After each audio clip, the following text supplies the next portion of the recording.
Welcome back to Truly Force-Free Animal Trainers, Trainer Quick Tip. So today what I want to talk about is a little bit about having senior dogs or deaf dogs. So as many of you know, this is Captain. He's been in a lot of videos. He is an 11-and-a-half-year-old, almost 12-year-old lab mix. And he was my agility partner. He's been Karen Pryor Academy partner. So Captain knows a lot of skills. But as he's gotten older, age has caught up with him. And so he's had chronic ear infections in one of his ears, which have led to pretty much deafness in one ear, and then age has led to decreased hearing in the other. So his hearing is not as good as it used to be. And he also has hurt his back. And so now he's doing physical therapy and doesn't compete with me in agility anymore, which is also why you don't see him in as many videos, because we have to always keep him safe.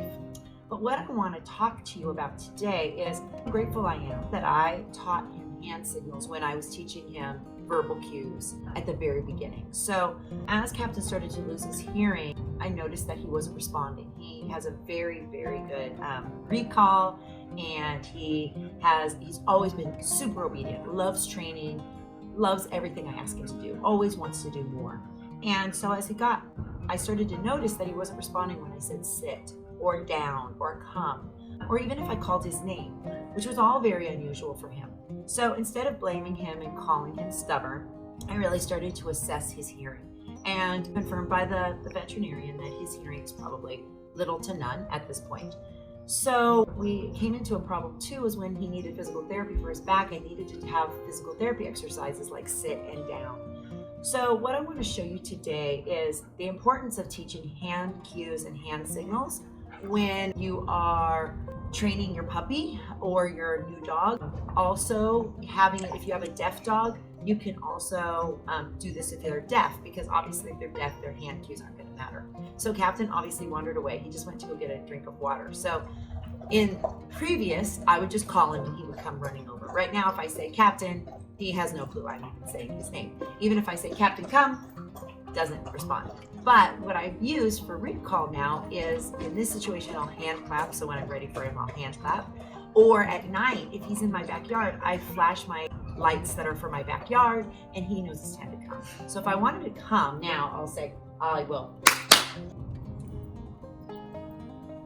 And then he comes, and I'm treating him. Clapping was never a cue I taught him, unfortunately, when he was a baby for recall.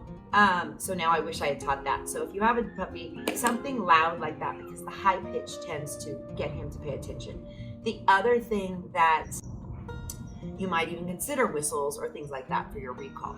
Now for hand cues, some simple hand cues that you could use, whether you're training a deaf dog, you're training your other dogs, or that you want to use maybe as they're adults, is, so for sit, come here, Captain, come here.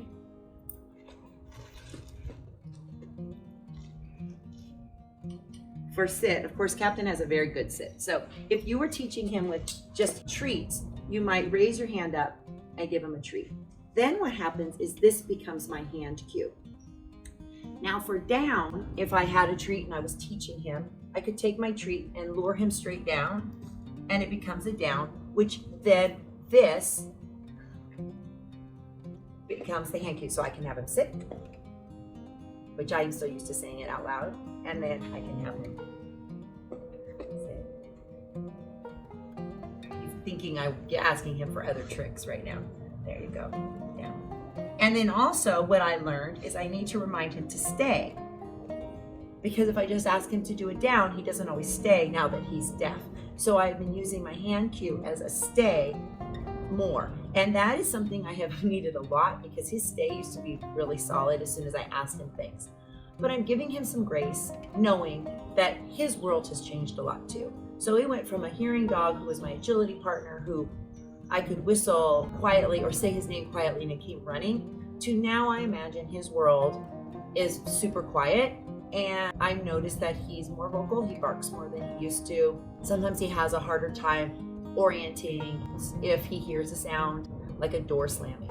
So these are all things that you need to consider when you have a dog that might have hearing issues, whether it's a puppy or an adult dog. So be compassionate, have empathy, and then rethink how you're speaking to them. So I had to have a complete change in my perception of how I worked with Captain. At first, I always just talked to him. I would say, sit, and I would say down, and he would just do it. Right now, I'm talking to him, and he's not even making eye contact with me, which before, if I said his name, it was immediate eye contact. So we're having to make adjustments, and we're learning how to maneuver this new stage of life. But I want him to be happy. I want him to be comfortable, and he likes knowing what I'm expecting from him. So I have to make sure that I don't forget that I can't just use my voice. I have to use my hand signals.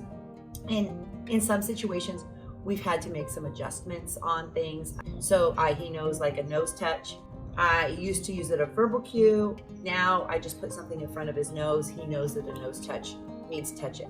So of course, some of our tricks that were verbal, we can't use as much. But fortunately, I have a lot of hand signals in my toolbox when I'm working with Captain, and that's helping. So if you have a puppy that's deaf, remember that your hand cues just need to be very clear and they need to be consistent. So it doesn't matter what you use, as long as you know what you're expecting from your dog and you're very clear with your dog what you're trying to teach them. So I hope this little tidbit helps if you have a hearing impaired dog, whether it's by birth or age.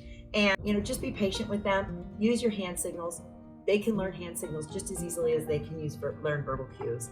And it will really help them have less stress in their life because you're still able to communicate with them. So I hope this helps, and we'll see you next time. Captain.